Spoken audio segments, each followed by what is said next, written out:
감사합니다. 네. 네, 다음은 기조발제 시간입니다. 지역형 혁신 교육의 방향이라는 주제로 건신대학원 대학교 하태욱 교수님으로부터의 기조발제가 있겠습니다. 큰 박수로 맞아주시기 바랍니다.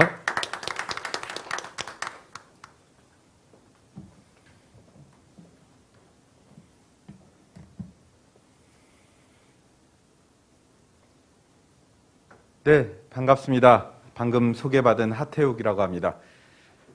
제가 처음에 섭외받을 때는 이렇게 큰 자리인 줄 모르고, 네, 아주 용감하게, 네, 불러만 주시면 감사합니다. 뭐 이렇게 하고 왔는데, 와서 보니까 제가 예상했던 것보다 훨씬 더 큰 행사장이어서, 네, 굉장히 영광스럽다는 말씀을 먼저 좀 드리고 싶고요. 특히 오늘 이런 자리를 만들어주신 우리 이 시장님이나 교육장님 이하 네, 많은 분들이 이 행사를 준비하기 위해서 굉장히 애를 많이 쓰셨던 것 같아요. 제가 발제문을 만들고 PPT를 만드는 과정에서도 장학사님이 굉장히 여러 번 네, 연락을 주셔서 이 행사를 준비하시는 분들이 굉장히 열심히 준비하고 계시는구나라고 네, 느낄 수 있는 그런 네, 준비 과정이지 않았나 싶고요. 네, 다시 한번 이런 자리에 초대해 주셔서 감사하다는 인사를 드리면서 오늘 이야기를 좀 시작해 보도록 하겠습니다. 제가 최근에 이제 한 교육 잡지에 교육 공유의 시대라고 하는 글을 기고한 바가 있습니다. 공위, 사실은 우리가 일상적으로 쓰는 말은 아닌데요. 이 말을 최근에 이제 다시 좀 등장하게 만든 사람은 이탈리아의 사회 혁신가였었던 안토니오 그람시라고 하는 네, 사람입니다. 그람시는 뭐라고 얘기했냐면 위기란 명백히 낡은 것은 죽어가고 있으나 새로운 것은 태어나지 않았다는 데 있다. 그 지체의 시간, 이걸 이제 공위라고 얘기하는 건데요. 이 지체의 시간 동안에 엄청나게 다양한 병적 증상들이 나타나게 된다. 이렇게 얘기했습니다. 공위, 영어로는 이제 인터레그넘이라고 얘기하는데 공위라는 게 뭐냐면요. 한마디로 말씀드리면 왕이 없는 시대예요. 근데 왕이 왜 없냐 하면 너도 나도 왕이 되고자 해서 왕이 쟁탈전이 벌어져서 왕이 없는 시대가 아니라 아무도 왕을 안 하고 싶어 해서 벌어지는 시대가 바로 이 공위의 시대입니다. 역사적으로는 유럽에서 대공위의 시대다, Great Interregnum이라고 해서 신성 로마 제국이 무너지고 나서 이제 십자군 전쟁으로 막 기독교를 전파하겠다고 이슬람까지 막 가서 목숨을 걸고 싸우고 막 이러고 와 보니까 아니 이게 우리가 이렇게까지 할 일이었나? 별 볼 일 없지 않나? 뭐 이런 생각이 든 건 거죠. 그래서 사람들이 유럽 사회로 돌아와서 이 십자군 전쟁이 끝나고 나서는 교황이 야, 너 황제 시켜줄게. 나를 좀 나의 권위로 너에게 황제라는 타이틀을 줄 테니까 네가 황제해. 이렇게 얘기했는데 유럽의 각국의 왕들이 다 나 그거 안 할래. 싫어.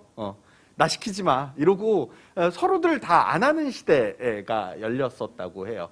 이게 1254년에서부터 1273년까지의 공백기, 황제가 없었던 네, 대공위의 시대다. 이런 이야기를 합니다. 이걸 보면서 저는 그런 생각이 들었어요. 지금 우리가 교육의 대공위의 시대가 아닌가 하는 생각이 들었던 거죠. 왜냐하면 우리가 아이들이 학교를 가지 않으면 학업 중단이라고 부릅니다. 학업, 배우는 일이죠. 배우는 일이 중단된 건 거예요. 그런데 학교에 가면 그러면 배우는 일이 일어나는가? 네.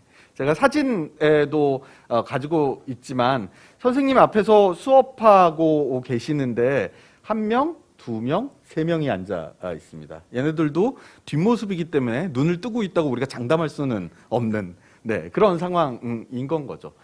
과연 이 상황에서 학교를 오면 학업, 배우는 일이 일어나고 있다고 우리가 장담할 수 있는가의 문제 제기가 등장하는 거죠.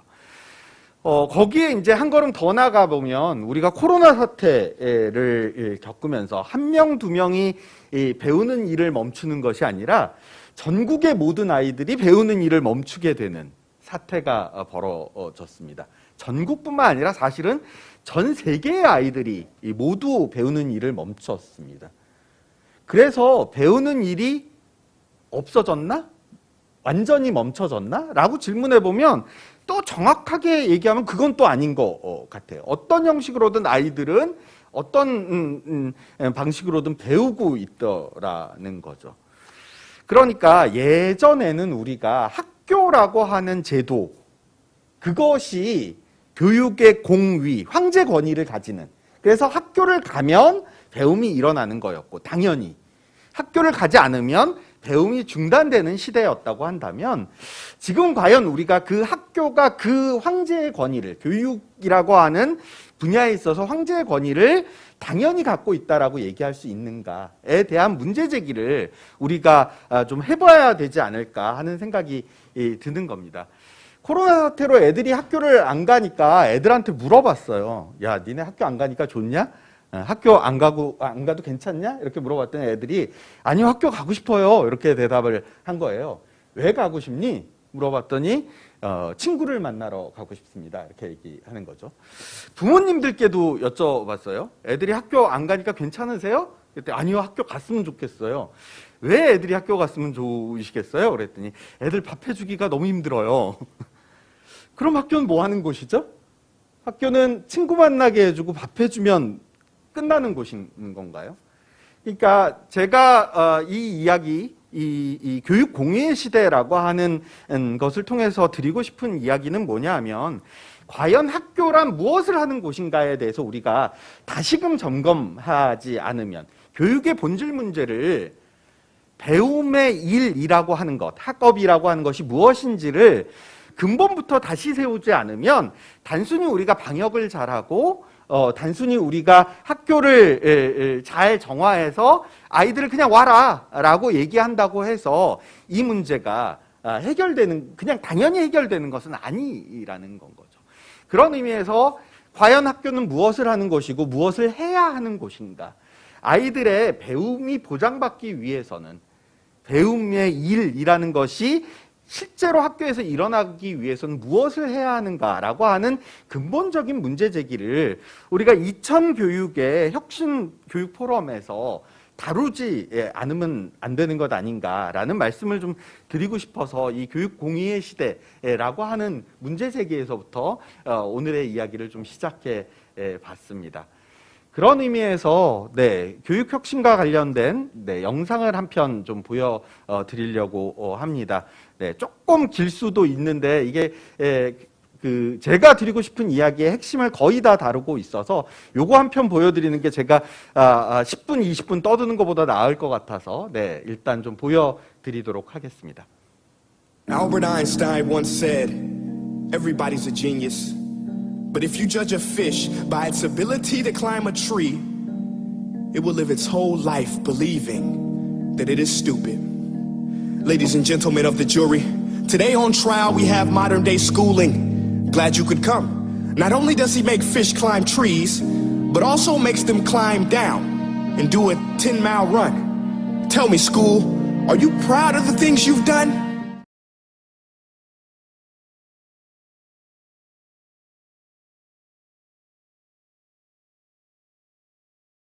Never finding their gifts, thinking they are stupid, believing they are useless.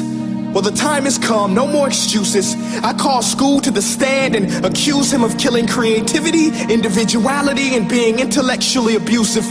He's an ancient institution that has outlived his usage. So, Your Honor, this concludes my opening statement, and if I may present the evidence of my case, I will prove it. Proceed. Exhibit A. Here's a modern day phone. Recognize it? Here's a phone from 150 years ago. Big difference, right? Stay with me. Here's a car from today. And here's a car from 150 years ago. Big difference, right? Well, get this. Here's a classroom of today. And here's a class we used 150 years ago. Now, ain't that a shame? In literally more than a century, nothing has changed. Yet you claim to prepare students for the future? But with evidence like that, I must ask, Do you prepare students for the future or the past? I did a background check on you and let the record show that you were made to train people to work in factories, which explains why you put students in straight rows, nice and neat, tell them sit still, raise your hand if you want to speak, give them a short break to eat, and for 8 hours a day, tell them what to think. Oh, and make them compete to get an A letter which determines product quality, hence grade A of meat. I get it. Back then, times were different. We all have a past. I myself am no Gandhi. But today, we don't need to make robot zombies. The world has progressed. And now we need people who think creatively, innovatively, critically, independently, with the ability to connect. See, every scientist will tell you that no two brains are the same. And every parent with 2 or more children will confirm that claim. So please explain why you treat students like cookie cutter frames or snapback hats, giving them this one-size-fits-all crap. Watch your language. Sorry, Your Honor, but if a doctor prescribed the exact same medicine to all of his patients, the results will be tragic. So many people would get sick, yet when it comes to school, this is exactly what happens. This educational malpractice, where one teacher stands in front of 20 kids, each one having different strengths, different needs, different gifts, different dreams, and you teach the same thing the same way? That's horrific.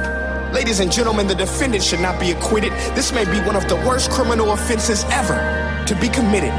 And let's mention the way you treat your employees. Objection. Overruled. I want to hear this. It's a shame. I mean, teachers have the most important job on the planet, yet they're underpaid? No wonder so many students are short-changed. Let's be honest. Teachers should earn just as much as doctors, because a doctor can do heart surgery and save the life of a kid. But a great teacher can reach the heart of that kid and allow him to truly live. See, teachers are heroes that often get blamed, but they're not the problem. They work in a system without many options or rights. Curriculums are created by policymakers, most of which have never taught a day in their life. Just obsessed with standardized tests. They think bubbling in a multiple choice question will determine success. That's outlandish. In fact, these tests are too crude to be used and should be abandoned, but don't take my word for it. Take Frederick J. Kelly, the man who invented standardized testing, who said, and I quote, "These tests are too crude to be used and should be abandoned." Ladies and gentlemen of the jury, if we continue down this road, the results will be lethal. I don't have much faith in school, but I do have faith in people. And if we can customize healthcare, cars, and Facebook pages, then it is our duty to do the same for education, to upgrade and change and do away with school spirit, because that's useless unless we're working to bring the spirit out of each and every student. That should be our task. No more Common Core. Instead, let's reach the core of every heart in every class. Sure, math is important, but no more than art or dance. Let's give every gift an equal chance. I know this sounds like a dream, but countries like Finland are doing impressive things. They have shorter school days, teachers make a decent wage, homework is non-existent, and they focus on collaboration instead of competition. But here's the kicker, boys and girls. Their educational system outperforms every other country in the world. Other places like Singapore are succeeding rapidly. Schools like Montessori, programs like Khan Academy, there is no single solution. But let's get moving, because while students may be 20% of our population, they are 100% of our future. So let's attend to their dreams, and there's no telling what we can achieve. This is a world in which I believe, a world where fish are no longer forced to climb trees. I'll rest my case.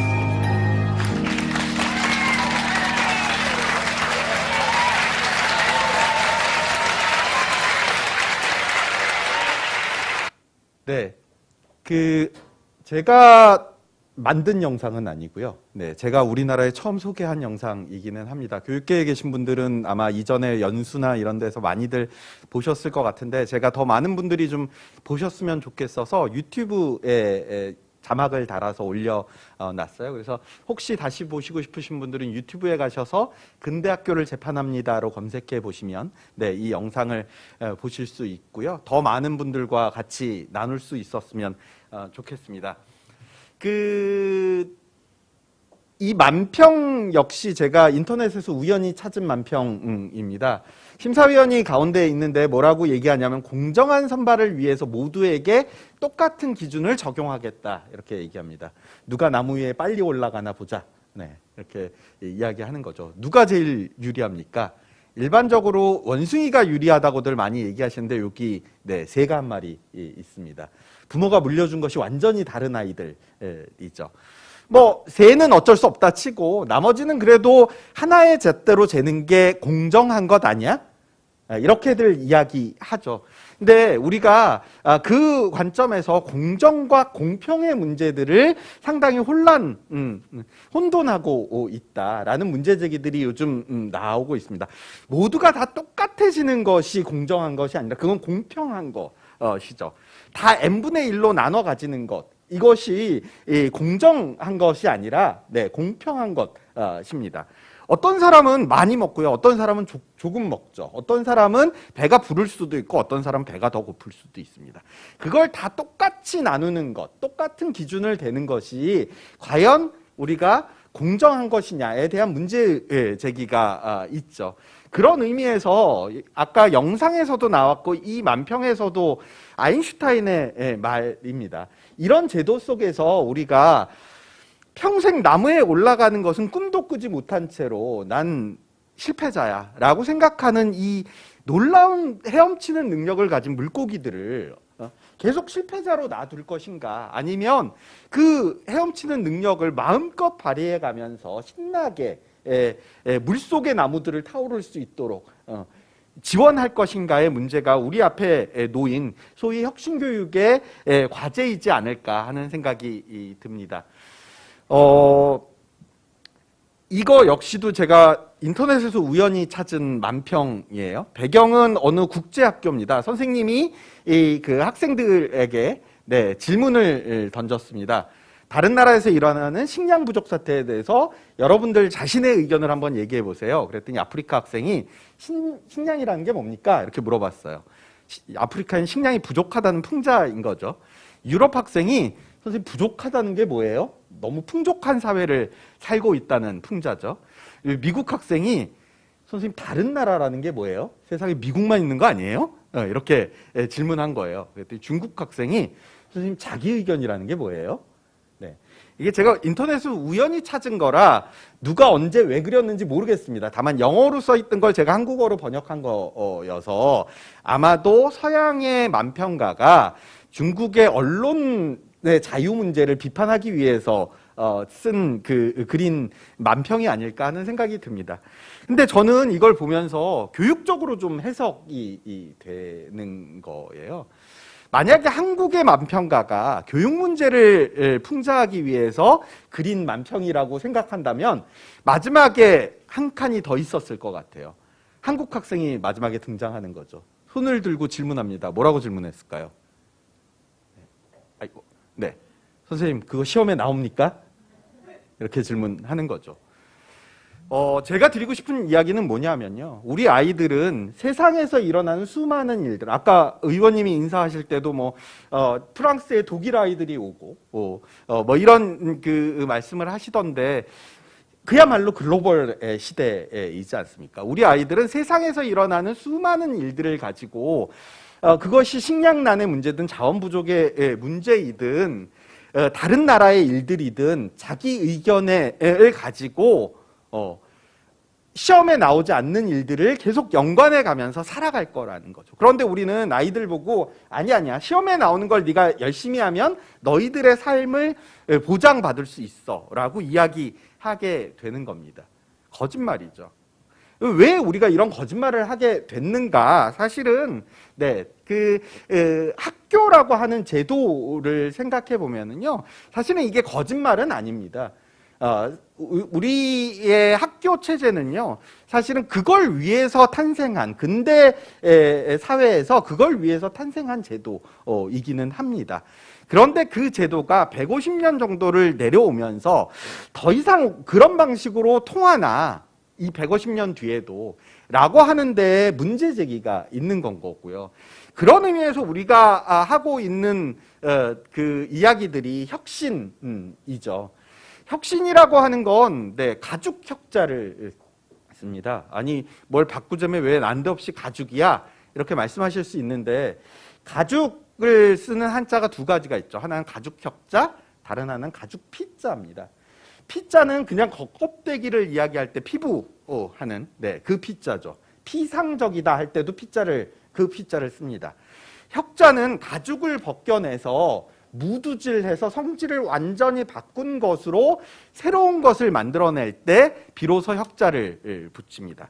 그러니까 혁신, 영어로는 이노베이션이죠. 이거 완전히 새롭게 만드는 건 거예요. 그래서 혁신의 아버지로 불리는 조지프 슈페터 같은 경우에는 혁신이라고 할 때 가장 중요한 것은 뭐냐 하면 창조적 파괴가 곁들여져야 한다, 이렇게 얘기하는 겁니다. 우리가 기존의 질서를 무너뜨리지 않고 기존의 패러다임을 그대로 둔 채로는 혁신이 일어나지 않는다는 겁니다.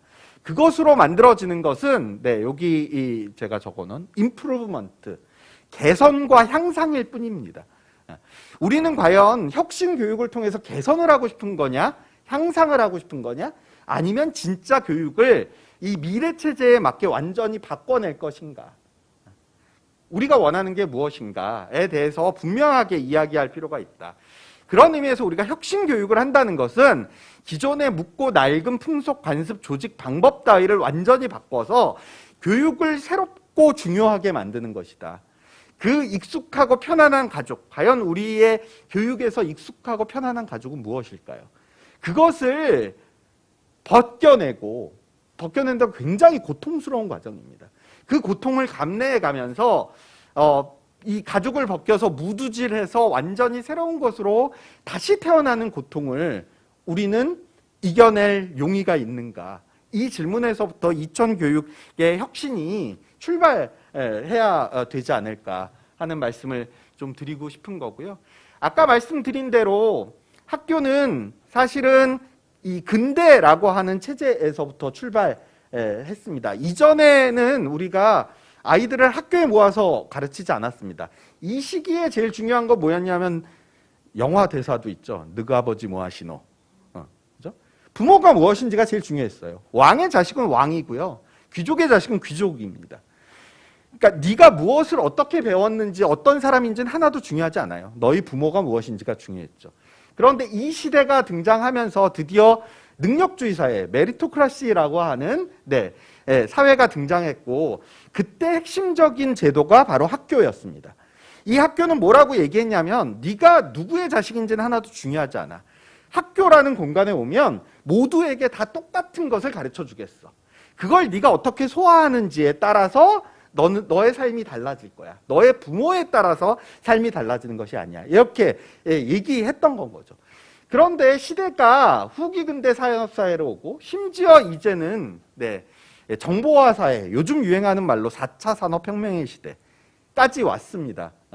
과연 우리가 이 시기에 등장한 학교 1.0의 것들을 계속해서 학교 1.1, 1.2, 1.3, 아까 그 혁신 이야기할 때 이노베이션과 임프루브먼트를 우리가 구분한다고 한다면 계속해서 임프루브먼트, 개선해 오면서 학교 1.99999 버전까지 저는 나왔다. 더 이상은 올라갈 데가 없다. 이제는 완전히 학교의 체제를 2.0으로 전환하려고 한다는 그 혁신이 우리 앞에 요구되어진다라고 생각합니다.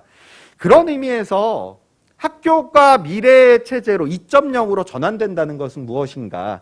다시 한번 혁신 이론가들의 이론들을 빌려오면 이런 겁니다. 이전의 산업사회는 기본적으로 파이프라인이었습니다. 우리가 파이프라인을 어떻게 잘 설계해서 엔드 유저라고 하는 그 소비자까지 잘 전달할 것인가의 문제였던 거죠.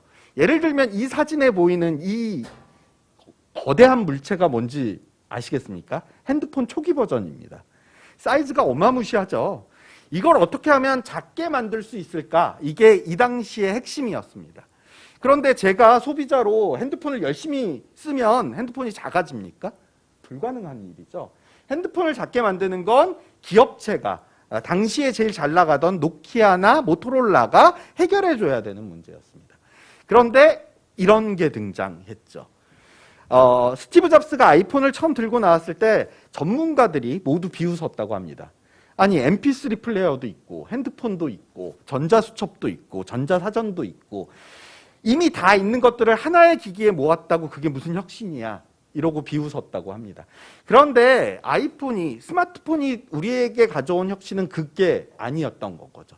단순히 기능을 모으는데 혁신이 있었던 것이 아니라 이 핵심은 뭐냐면 우리가 필요한 것들을 스스로 다운받아서 구성해서 쓴다라고 하는 것입니다. 옛날에 스마트폰 초기에는 10대 추천 앱 이런 게 신문에 기사로 났었습니다. 요즘은 다 없어졌죠. 네가 원하는 게 뭔지를 알고 내가 추천을 해. 그건 네가 필요한 게 있다고 생각하면 찾아보면 다 나와. 그죠? 네. 그래서 그걸 이제 요즘 유행하는 말로는 플랫폼이라고 합니다. 멍석만 깔아주고 그 위에서 어떻게 놀지는 스스로 결정하는 것. 이것이 플랫폼입니다. 예전의 학교는 아주 전통적인 파이프라인이었습니다. 우리가 교육 방법을, 교사를 어떻게 잘 만들어서 학생들, 엔드 유저인 학생들에게 잘 전달할 것인가가 핵심이었다고 한다면 이제 학교 2.0의 미래 체제는 플랫폼으로 전환되어야 될 거다. 그래서 학생들이 무엇을 원하든 간에 자기가 원하는 것들을 마음껏 구성하면서 그 안에서 놀면서 그 놀이가 배움이 될 수 있는 그런 구조로 바뀌어야 할 것이다. 그걸 만들기 위해선 단순히 학교 혼자만의 힘으로는 어렵다. 그래서 마을이 함께, 지역사회가 함께, 우리 시장님과 시의원님이 함께 이 문제를 고민해 주셔야 되는 이유는 거기에 있을 거다. 이런 생각이 듭니다. 제가 이천 교육하고는 사실은 이렇게 개인적으로 뭔가 인연을 맺을 기회가 없었습니다. 오늘이 그 인연의 첫 걸음이 되기를 기대합니다. 다만 제가 바로 옆에 있는 안성에는 최근에 굉장히 자주 오게 되었습니다. 들으신 분들도 계실지 모르겠는데 경기도교육청이 지금 안성에 미래학교를 세우려고 합니다. 제가 작년에 그 미래학교 설립 방안 연구를 했었던 연구 책임자였고요. 지금 실제로 그 학교를 설립하는 데 있어서 TF에서 이런저런 자문 역할을 하고 있습니다. 그 연구를 하면서 제가 해외의 미래학교라고 불리는 학교들이 과연 어떤 체제를 가지고 있나 이런 것들을 연구한 주제인데요. 시간이 없으니까 오늘은 넘어가기로 하고 다음에 다시 불러주시면 제가 미래교육, 미래학교 연구에 대한 강의를 할 기회가 주어지기를 좀 기대해 보도록 하겠습니다. 마지막으로 그랬을 때 이천 교육은 혁신을 위해서 어떤 고민과 숙제들을 안고 출발해야 될 것인가에 대한 이야기로 오늘 제 발제를 좀 마무리해 보도록 하겠습니다. 제가 처음에도 말씀드렸습니다만 첫 번째로 중요한 것은 과연 우리가 교육의 본질을 무엇이라고 볼 것인가? 특히 이천 교육의 본질은 무엇인가? 서울대 많이 보내는 교육? 다른 아이들을 무너뜨리고 내가 앞서 나가는 교육? 이것이 이천 교육의 본질인가? 제가 문서들을 좀 사전 공부를 하느라고 이천 교육과 관련된 이런저런 문서들을 봤더니 학교 자치와 마을 교육 공동체를 통해 안전한 학교를 만들 수 있도록 학교를 지원함으로써 꿈을 빚는 행복한 시민을 만들겠다는 의지를 갖는다. 이렇게 요약해 볼 수 있을 것 같았습니다. 과연 건강한 시민이라는 것은 어떻게 길러지는 건가? 이천에서 교육받은 아이들이 이천의 건강한 시민이 된다는 것은 어떤 것인가? 이천 교육은 무엇으로 아이들을 행복하게 할 것인가? 가장 행복하게 하는 건 이 와이파이 빵빵하게 틀어주고 핸드폰을 무제한으로 데이터를 공급해주면 가장 행복할 수도 있겠죠. 그 행복이 과연 이천의 교육이 지향하는 행복인 건가? 아니라면 우리는 어떤 행복을 이야기해야 하는 건가? 이 문제를 먼저 좀 고민할 필요가 있겠다 합니다. 두 번째로는 지역형 혁신교육이라고 얘기할 때 이 지역형 혁신교육이 담아야 할 내용이 무엇인가와 관련된 것입니다.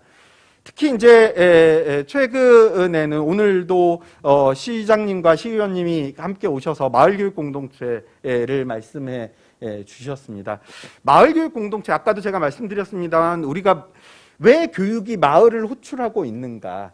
마을교육 공동체 사업들이 최근에는 또 마치 마을형 사교육, 엄마표 사교육으로 변질된다는 비판들이 저희 학자들 또 현장으로부터 나오고 있습니다.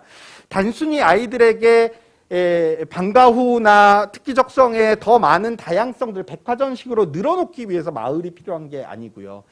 기존의 학교와는 아까 제가 말씀드린 것처럼 완전히 다른 새로운 체제를 위해서 학교와 마을이 새롭게 교육의 플랫폼을 다른 방식으로 구성해 보자는 이야기일 겁니다.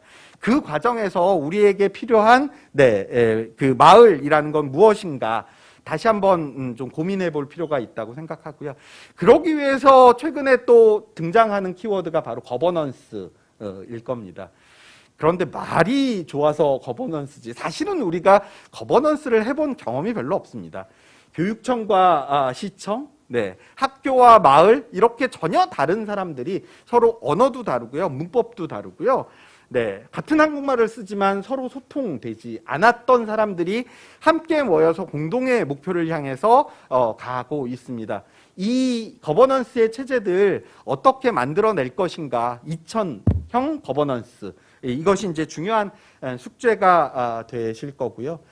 학교 자치 역시 아이들에게 그냥 단순히 축제 정도 요만큼의 예산과 요만큼의 자치를 줄 테니까 한번 해봐가 아니라 모든 대한민국의 권력은 국민으로부터 나온다는 것처럼 학교의 주인은 학생들로부터 시작된다 라고 했을 때 그 주인들에게 어떤 권리와 권한을 또 책임을 함께 줄 것인가에 대한 고민이 필요할 겁니다.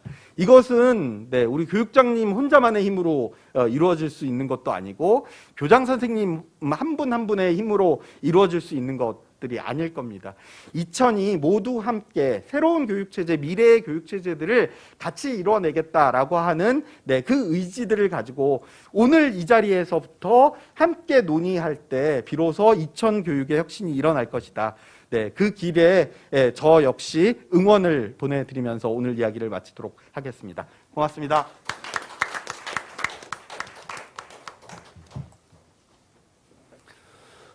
네, 그 기조발제를 해주신 우리 하태욱 교수님께서 지금 이제 보시는 바와 같이 이 네 가지 고민과 숙제를 던져주셨습니다. 다시 한번 정리해 보면 첫 번째 2000 교육의 본질이 무엇인가에 대한 고민. 그다음 두 번째 지역형 혁신 교육은 어떻게 해야 할 것인가에 대한 고민. 세 번째 지금 요즘에 이제 계속 저희도 강조하고 있죠. 학교 자치를 그럼 어떻게 실현할 것인가에 대한 고민. 그다음 네 번째 함께 만들어가는 2000 교육을 그럼 어떻게 잘 만들어갈 것인가에 대한 고민. 이런 고민들을 우리가 이제 숙제로 해서 잠시 후에 이제 토론을 또 같이 나눠보도록 하겠습니다. 다시 한번 하태욱 교수님께 큰 박수를 부탁드리겠습니다. 자, 이제 기조발제 마치고 잠시 5분간 그 휴식 시간을 갖도록 하겠습니다.